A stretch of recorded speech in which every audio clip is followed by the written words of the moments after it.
Hi, myself Divyashri. I am studying in grade 8th. I am Ninchara from grade 6th.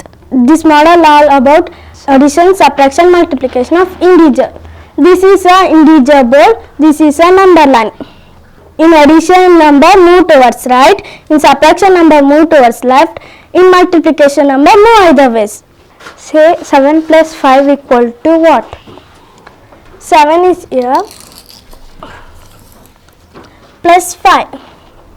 1, 2, 3, 4, 5. Answer is plus 12. What is 3 minus 4? 3 is here.